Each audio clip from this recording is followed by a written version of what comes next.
We have this map of Africa. This is now the map of Africa.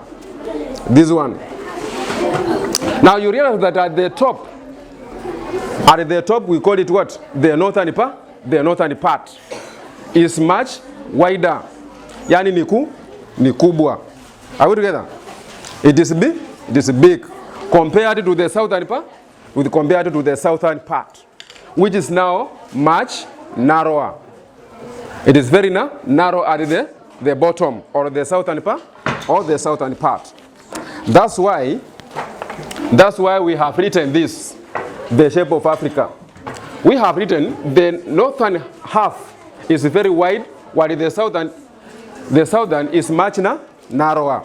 That means that the northern part is wide, while the southern part is much narrower. Now come to this. At the Cape Wadafui extends outwards in the shape of what? Come in. In the shape of what? Horn.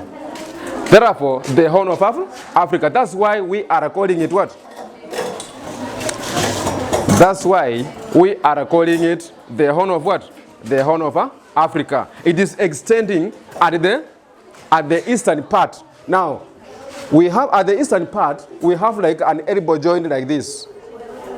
It is now the extension. The extension. Now look at this map again. That's why they are calling it what? The Horn of Africa. Now look at this map.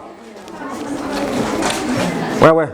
Look at this map. Now, you see the horn of what? The shape of a horn. The shape of a horn.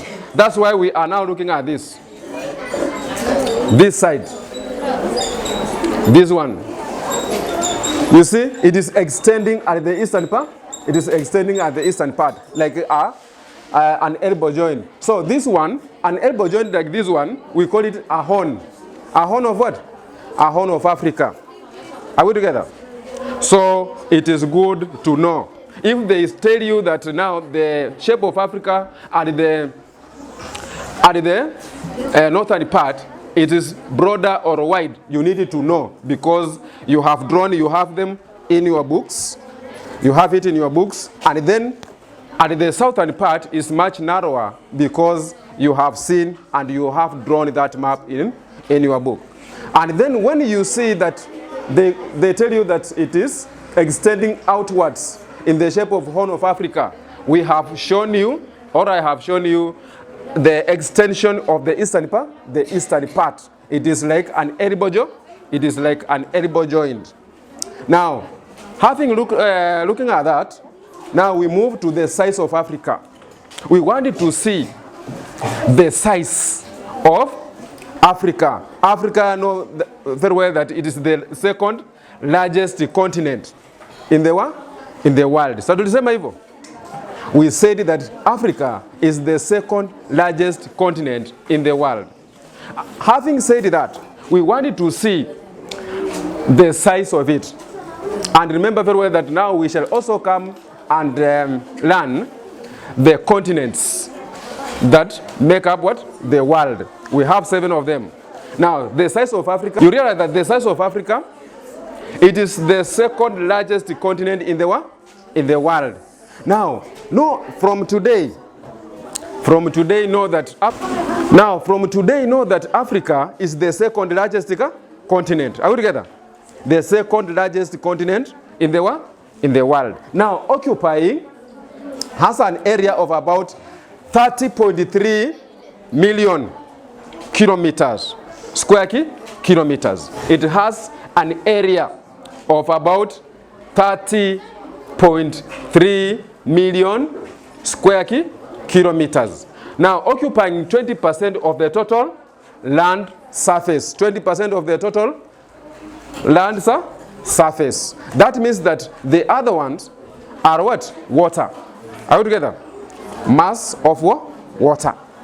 Now, it measures 80,000 kilometers from north to south and 7,400 kilometers from east to west.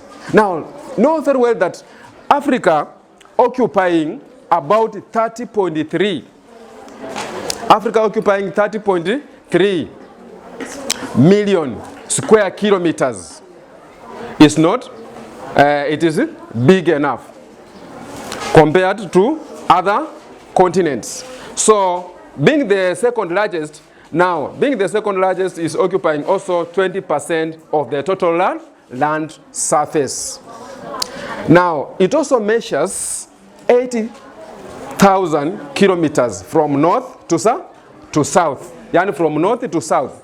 The moment you have seen that from the top, the northern part, from the northern part which is now wide, to the southern part which is now narrower, it is occupying 80,000 kilometers, and to the east and west side, it is occupying 7,400 kilometers from east to west.